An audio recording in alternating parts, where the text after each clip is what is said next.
One of the things that we've learned from the catastrophic fires that California has experienced over the past few years is that it is possible to build homes for the fire, to build in such a way that a house has a better chance of surviving a wildfire. During Lent, we've been looking at spiritual practices that can help us individually and as a community build for the emotional and spiritual fires that we are facing in these days. Mother Jones was a prominent union and community organizer in the early 1900s. I think her most famous quote is, "Pray for the dead, fight like hell for the living." She said that apparently in 1902 when she was working with miners and silk mill workers in their efforts to improve their working conditions. I'm not sure if the dead she was referring to were people who had died in industrial accidents or people who had died by the violence instigated by anti-union bosses. The quote came to mind as I reflected earlier this week on today's spiritual practices, weep and wonder. Mother Jones told the workers she was helping to organize that they could simultaneously hold grief and duty as they continued their struggle. I think today's practices, weep and wonder, are a little different, and they invite us to step back from our duty. They invite us to reflect and to nurture our spirits. Today, we look at how the practices of weep and wonder can help us build for the fire. Our first lesson this morning is a hymn celebrating God's glory. O Lord, our sovereign, how majestic is your name in all the earth. You have set your glory above the heavens. Out of the mouths of babes and infants, you have founded bulwarks because of your foes, to silence the enemy and the avenger. When I look at the heavens, the work of your fingers, the moon and the stars that you have established, what are humans that you are mindful of them, mortals that you care for them, yet you have made them a little lower than God and crowned them with glory and honor. You have given them dominion over the works of your hands, and you have put all things under their feet, all sheep and oxen, and also the beasts of the field, the birds of the air, and the fish of the sea, whatever passes along the paths of the seas. O Lord, our sovereign, how majestic is your name in all the earth. This lesson from John is taken from a larger story about Lazarus and his sisters Mary and Martha. Lazarus became sick and died before Jesus could get to him. After Martha said this, she went back and called her sister Mary and told her privately, "The teacher is here and is calling for you." And when Mary heard it, she got up quickly and went to Jesus. Now Jesus had not yet come to the village, but was still at the place where Martha had met him. The people who were with Mary in the house, consoling her, saw Mary get up quickly and go out. They followed her because they thought she was going to the tomb to weep there. When Mary came to where Jesus was and saw him, she knelt at his feet and said to him, "Lord, if you had been there, my brother would not have died." When Jesus saw her weeping, and the Jews who came with her also weeping, he was greatly disturbed in spirit and deeply moved. He said, "Where have you laid him?" They said to him, "Lord, come and see." Jesus began to weep. So the people said, "See, he loved him."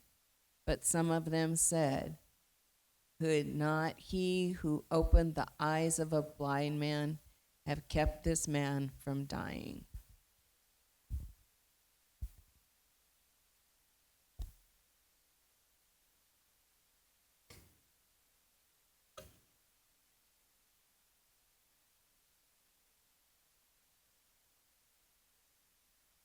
When I think about spiritual practices, my mind immediately goes to things like meditation and prayer. If I pause a little longer, think a little deeper, I might think, oh, well, singing is a spiritual practice too. Walking a labyrinth can be a spiritual practice. But singing and walking must be done purposefully, or so my prejudice about spiritual practices demands.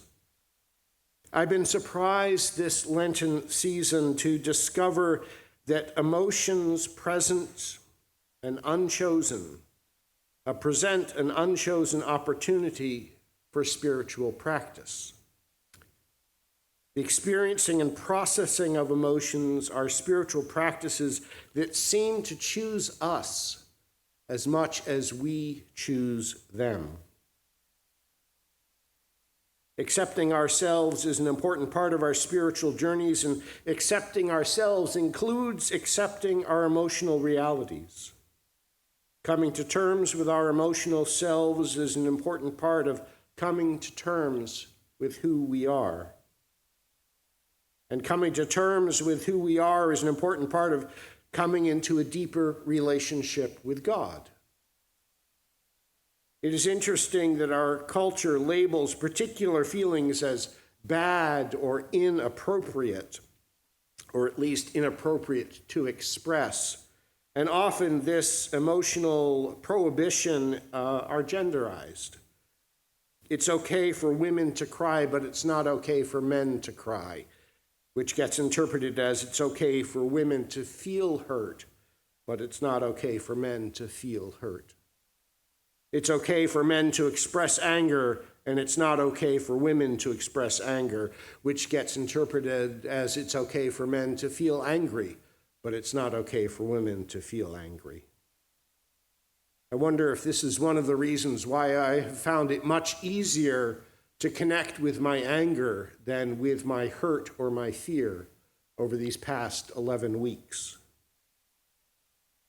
Sometimes the spiritual practice of being with our emotions and processing them can be hard work because of the societal baggage that comes with those emotions.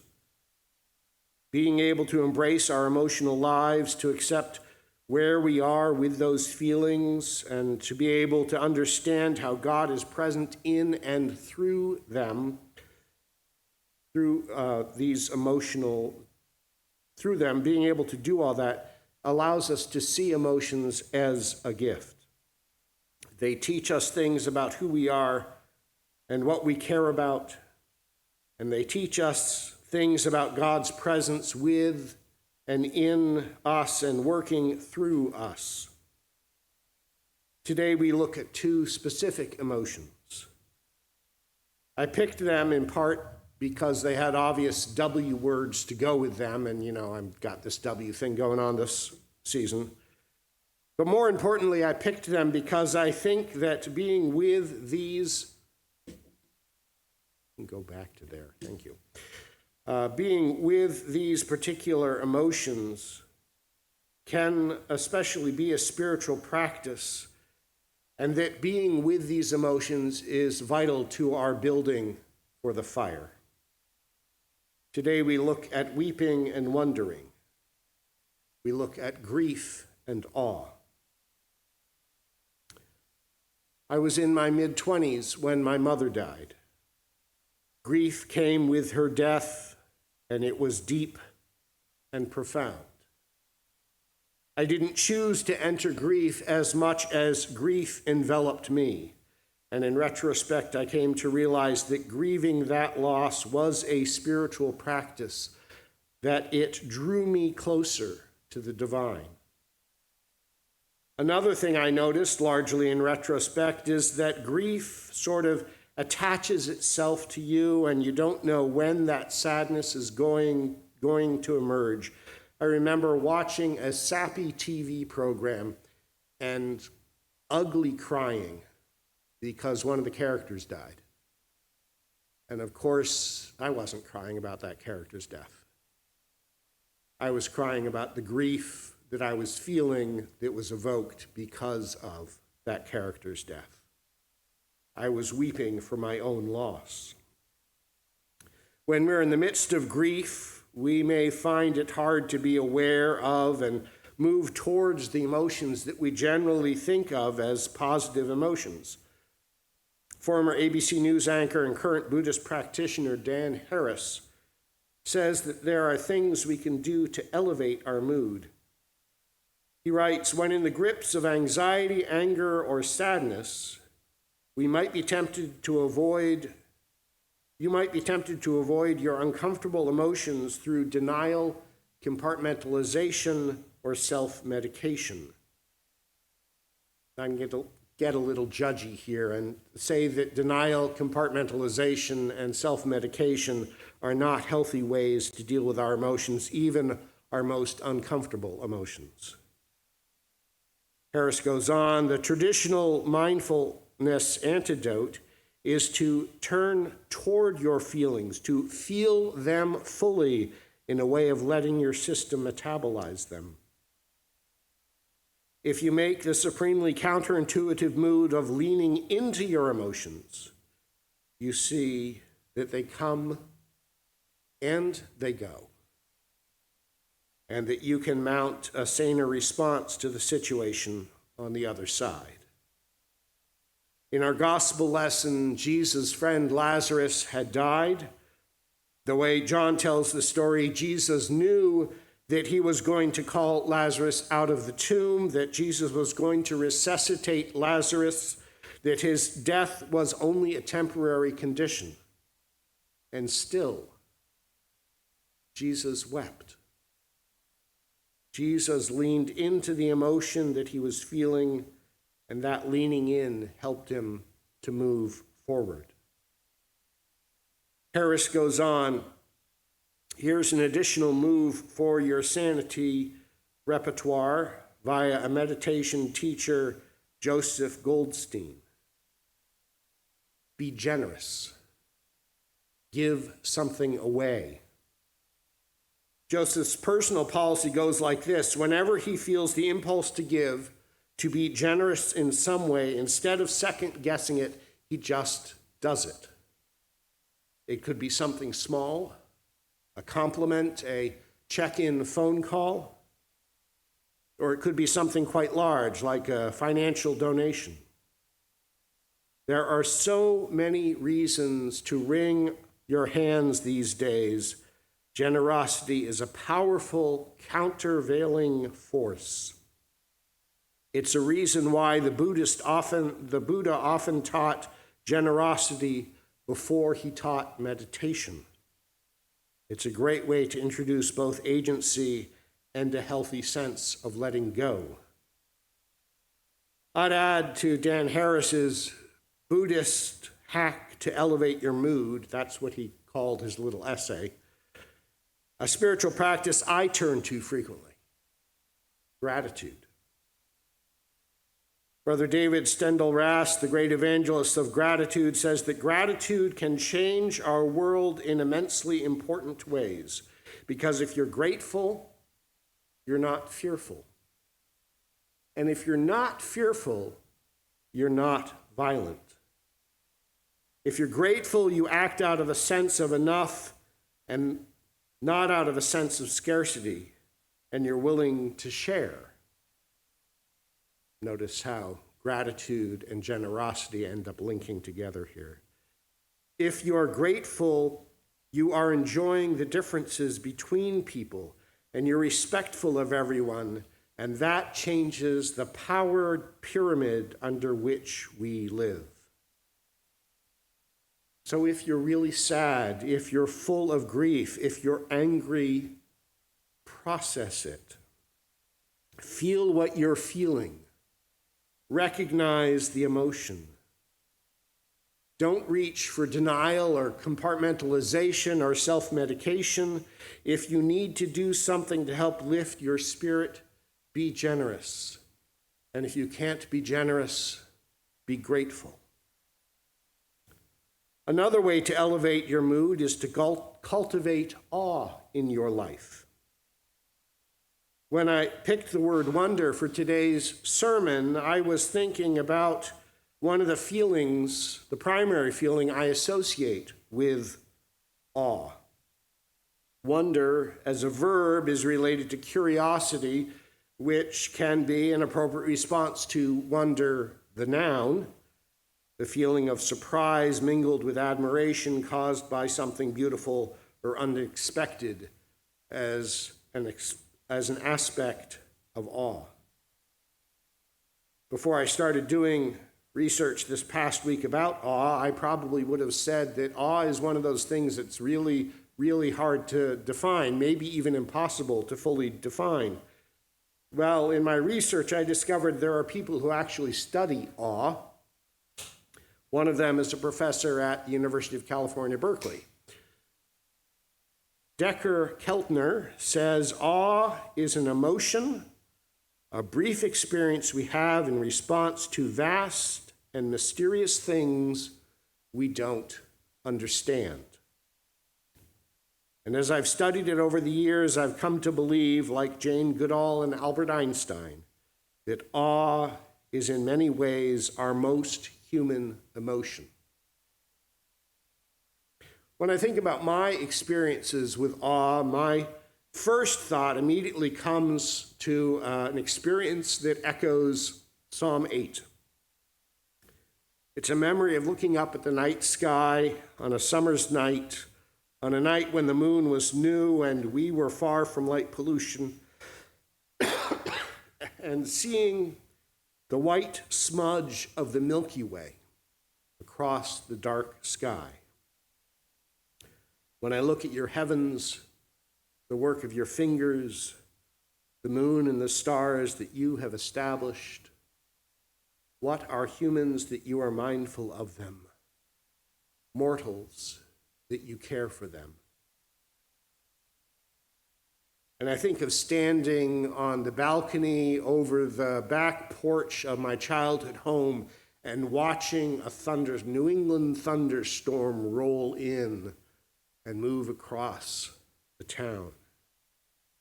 And I think of a sunrise casting its pink against the eastern slope of the Grand Tetons, and a sunset behind the Grand Tetons that made the Tetons into these silhouettes and made the sky look like it was on fire. It turns out that experiencing awe in nature is only one of 8 ways that Keltner and his researchers have determined that we can set the stage to experience awe. So let me get to that list here. Nature is one of the ways we can set the stage to experience awe. Another is witnessing moral beauty. We can feel awe when we observe other people engaged in acts of courage or kindness. Moral beauty also describes the experience of seeing someone overcome obstacles or watching people with rare talents. I realized when I thought about that the stories from September 11th, 2001 that moved me most deeply were the stories of people acting courageously and with deep kindness. And I hadn't thought of those stories, my response to those stories, as awe before. But now that I recognize that it was, because it was an experience of a vast and mysterious thing that I don't fully understand. Sacrifice. A third way to set the stage to experience awe is collective effervescence. That sounds fun, doesn't it? This occurs when a gathering of people is attending to the same thing, moving together and converging on similar emotional experience. Think of attending a concert. Excuse me. Think of attending a concert, dancing in a big crowd, watching or even playing in a basketball game. Hopefully, John, 49ers today. As I read this description, I thought about a few times when I've been singing in my chorus. At least one time that I could think of when we as a group were sight reading a new piece of music, and then at least one time when we were singing together in an ensemble in a concert, and feeling connected to a transcendence I couldn't fully describe. Now, Keltner might say that I was actually experiencing awe in the fourth setting that he's identified, music. Both making music and listening to music attune us to what is happening outside ourselves and connects us with others and a broader expanse of time and place. That certainly describes what happened to me the first time I heard Pachelbel's Canon in D. It was an experience from my adolescence that was so strong that I still remember it vividly. The fifth way Keltner says we can experience awe is through visual design. This includes the visual arts, movies, geometric patterns, even the elegance and complexity of machines can do this. I think about my response to seeing the original of Picasso's Three Musicians and how that was a totally different experience for me from looking at reproductions of that work of art. And yes, that was an experience of awe. Keltner's sixth category is spirituality and religion. Phew, we made the list. As personally defined by each of us, Keltner would say, this might include connections with the divine or experiences that transcend ourselves or our understandings. Number 7 is life and death. We can experience awe when we witness or are connected to birth or death. Sometimes when I just think about the fact that birth works, that you can go from an egg and a sperm and that one cell that they're created when that egg gets fertilized to a human being, or I suppose a cat or a dog, I am filled with awe. Number 8 on the list is epiphany. And this includes the experience of uniting facts, beliefs, values, intuitions, and images into a new system of understanding. Having an aha moment. Maybe instead of spelling that A-H-A, we should spell it A-W-E-H-A. Aha. Opening ourselves to these settings can open us to the experience of awe. And Keltner says that it is not uncommon for people who are attuned to the possibility of experiencing awe to have experience of awe 2 or 3 times a week.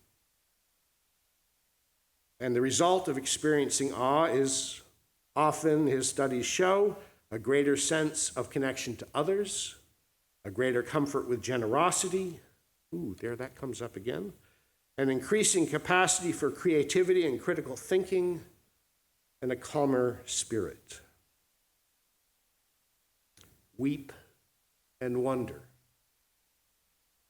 Lean into your emotions, practice generosity, practice gratitude, pursue experiences of awe.